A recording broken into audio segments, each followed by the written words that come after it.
सद्गुरुदेव के दरबार में संस्कार होते हैं तो विचार शुद्ध होते हैं, उच्च संस्कार बनते हैं। बच्चे के संस्कार गर्भकाल से शुरू हो जाते हैं और एंड तक होते हैं। एक होते हैं संस्कार, एक होते हैं कुसंस्कार। ऐसे हम पूजा पाठ करके भी कर सकते हैं, लेकिन ये सत्य का दरबार संत के साक्षात प्रत्यक्ष रूप में हम उनके सामने मतलब संस्कार कर रहे हैं, तो ये कोई मनुष्य की ताकत नहीं होती है, ये ईश्वर की कृपा होती है।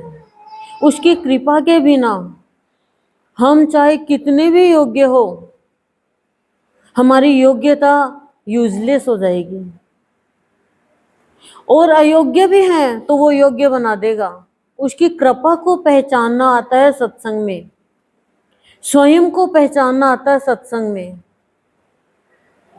और जो स्वयं को पहचान लेता है तो वो कह पाता है, हे संत, जब तेरे दर पे आया तो जाना कि भावयोगी संत हमारे गुरुदेव अपने बच्चे को हर तरह से संपन्न करते हैं, हर तरह से संपन्न करते हैं, कहीं से भी कमजोर नहीं रहने देते हैं। हम पूजा पाठ व्रत उपवास अभी सुन रहे थे, सब किया, उन सब का फल है कि संत मिला है। पूजा पाठ का फल होता है तो संत मिलता है, और पूजा पाठ खूब ज्यादा तपस्या करते हैं तो ईश्वर पैदा होते हैं, अवतार लेते हैं। जैसे माता यशोदा के गर्भ से अवतार लिया, श्री राम ने अवतार लिया माता कौशल्या के गर्भ से। ये सब तपस्या का फल है, और सत्संग मिलना तो बहुत बड़ी तपस्या का फल है।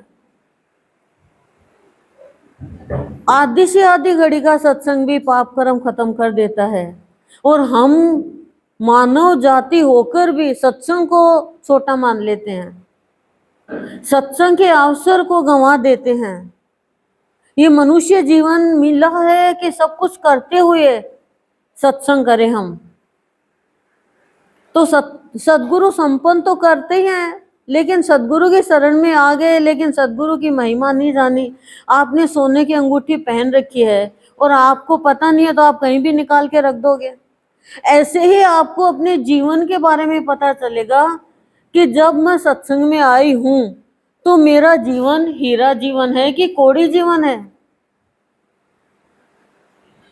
मेरा जीवन कैसा है। तो संत अपने बच्चे में उच्च संस्कारों का समावेश करके पुण्य कर्मों की जागृति करते हैं। आज पुण्य कर्मों की जागृति हो रही है, ठीक है, अनन्या का अन्नप्राशन है, लेकिन सबके, इसके लिए तो सब बच्चे, ये पुण्य कर्मों की जागृति हो रही है, पाप कर्म खत्म हो रहे हैं।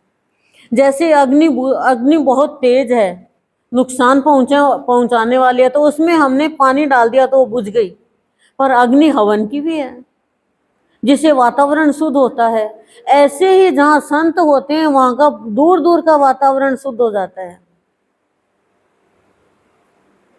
जैसे हमने अगरबत्ती जलाई तो दूर दूर तक खुशबू आती है, और कहते हैं अरे क्या अगरबत्ती जलाई, खुशबू ही नहीं आ रही।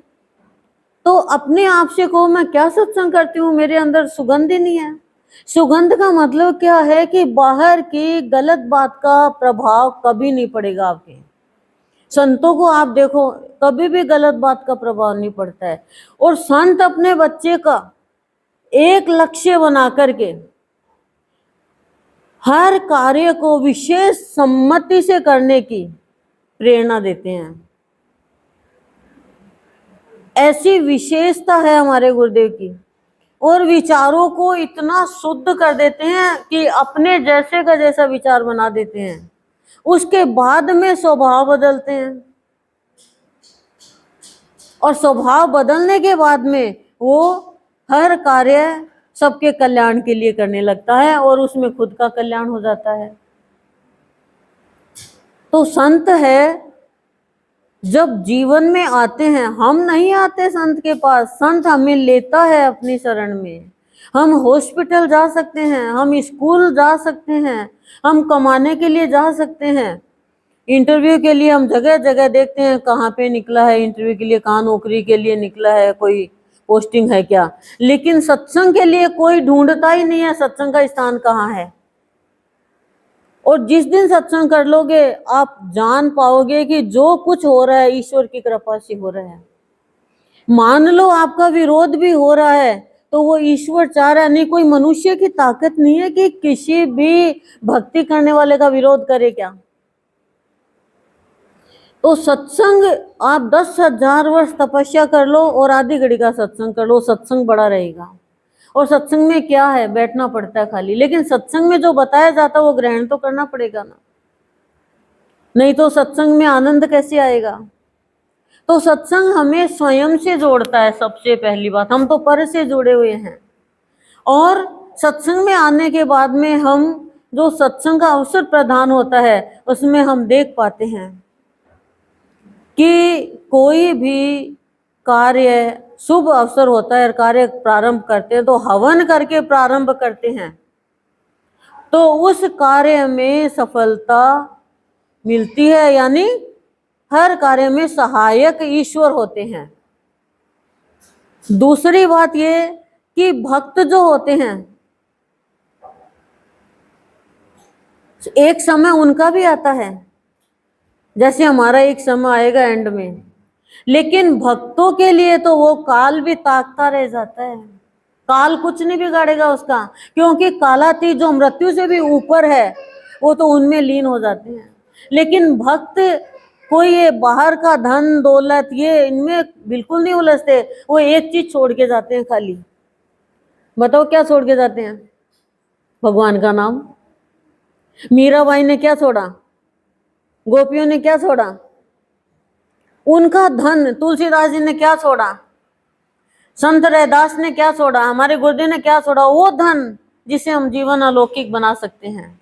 संत का मार्मिक भाव आपको बताती हूँ। मार्मिक भाव है कि जब प्राणी को शुभ कर्म करने का शुभ संकेत मिलता है और वो मिलते ही संत का बच्चा है या प्राणी है वो कार्य कर ले तो सफलता निश्चित है।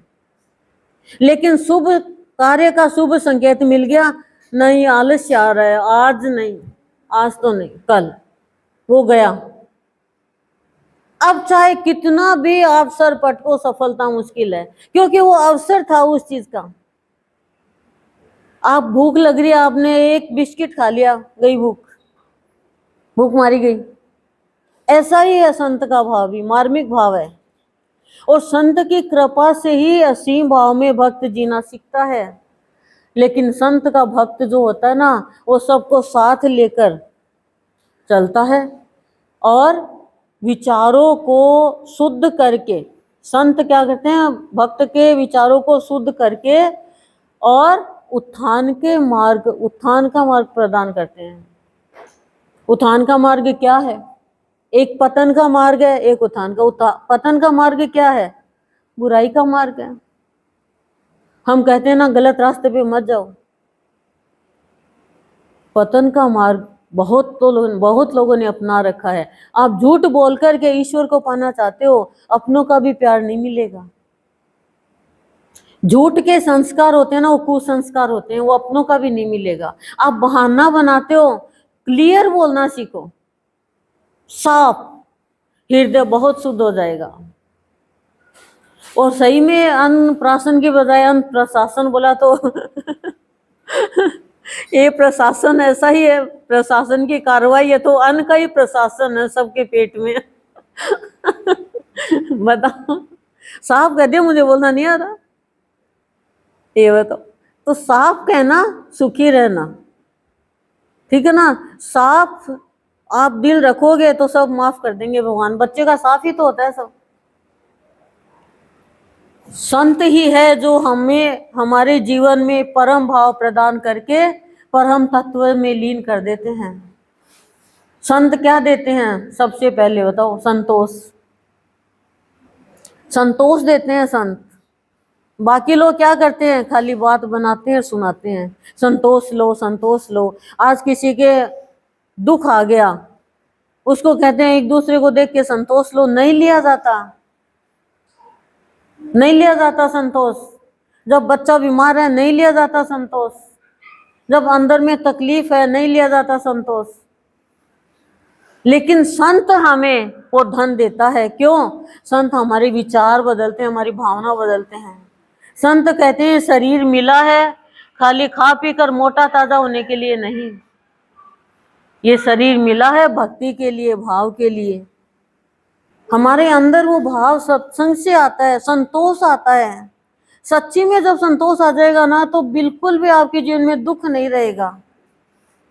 फिर आप दूसरों का कुछ भी देख करके आपके मन में ग्लानि नहीं रहेगी। आज कंपटीशन सिर्फ पैसों की है, उसके पास इतनी व्यवस्था है, उसके पास इतनी सुविधा है, और शहरों में तो यही चल पड़ा। लेकिन वो भी आते संत के पास ही है। भगवान की आप भक्ति करो, वो भी गुरु के पास भेजेंगे आपको, वो भी संत के पास भेजेंगे कि जाओ, वो आपको मेरे से मिलने का तरीका बताएंगे। ध्रुव को भगवान से मिलना था तो भगवान नहीं आए, किसको भेजा? नारद जी को भेजा, संत को भेजा कि जा रास्ता बता उसको। उसने पहले कहा नहीं तू बहुत परेशानी है, भक्ति नहीं कर सकता, तो उसने ही कहा कि सब मुझे क्यों मना करते हैं, मुझे तो भगवान से मिलना है। तो नारद जी ने कहा कि पुत्र वो भगवान नहीं आ सकते, वो क्षीर सागर में रहते हैं और तू जा नहीं सकता वहां पे। तो बोला वो तो मैं तो नहीं जा सकता हूँ, और वो क्यों नहीं आ सकते मेरे से मिलने? मैं इतनी भक्ति करूंगा कि उनको क्षीर सागर से आना पड़ेगा। तो बैकुंठ छोड़ के, क्षीर सागर छोड़ के तो ध्रुव के लिए आ गए और विमान भी भेज दिया। ये सब बातें हमें ज्ञान है कि संत का महत्व क्या है, महिमा क्या है, गुरु की क्या महिमा है। हम भगवान की भक्ति कर रहे हैं, लेकिन गुरु की शरण में आके ज्ञान होता है ये कि बिना गुरु के ईश्वर की प्राप्ति नहीं होती। तो किसी ने गुरुदेव की अमृतवाणी से कि गुरु गोविंद में कौन बड़ा? बोले गुरु बड़ा। अपने लिए तो गोविंद बड़ा है। बोले क्यों? गुरु क्यों बड़ा? बोले गुरु गोविंद से मिलाए। बोले अरे नहीं, गोविंद से नहीं मिलाए तो गुरु तो गोविंद ही बनाए, गुरु तो गोविंद ही बना देता। अब क्या है देखो, जब आप गोविंद ही बन गए तो फिर आप कितनों का भला कर सकते हो। हमें तो छोटी छोटी बात पे डर लगता है। अच्छा, आपको प्रसन्नता का एक अमृतवाणी देती हूँ, गुरुदेव की अमृतवाणी यानी मंत्र। छोटी छोटी बातें तुझे इतना खिजाती, इतना रिझाती, क्या तो इतना छोटा है? जब आपको किसी की बात का दुख होना तो ये अमृतवाणी अंदर से रिपीट करना, छोटी छोटी बातें मुझे इतना खिजाती, इतना रिझाती, क्या मैं इतनी छोटी हूँ? हम तो अपने ऊपर ही लेते हैं ना। छोटी छोटी बातें मुझे इतना खिंचाती, इतना रिझाती, क्या मैं इतनी छोटी हूँ? फिर आप खुशी में रहना सीख जाओगे, क्योंकि फिर अहंकार चला जाए। अहंकार है ना, वो हमें दुखी करता है। बाकी हम अंदर से जो हमारा भाव है वो हमें दुखी नहीं करता है। वो थोड़ी देर में क्या कहेगा, गलती तो तेरी थी, गलती तो तेरी थी, और तू ही दुखी हो रही है। अब वो वास्तविक भाव बोल रहा है। अभिमान एक बार नाराज कर देगा, इसने मेरे को ऐसे क्यों कह दिया, मेरे सामने इसकी इज्जत क्यों हो गई, मेरे सामने इसका सम्मान क्यों हो गया, ये सब बातें तुच्छ हो जाएगी। फिर छोटी छोटी बातें हैं। सबको दिल रोता है, मेरा दिल रोता है, भगवान के लिए भी रोता है? रोता है क्या भगवान के लिए? नहीं रोता। क्यों नहीं रोता? रिश्ता नहीं बना भगवान से। रिश्ता बन जाएगा तो आप भगवान के बिना नहीं रह सकते, और भगवान आपके बिना नहीं रह सकता।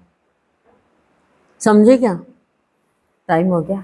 ओम शांति ही शांति ही शांति प्रशांत।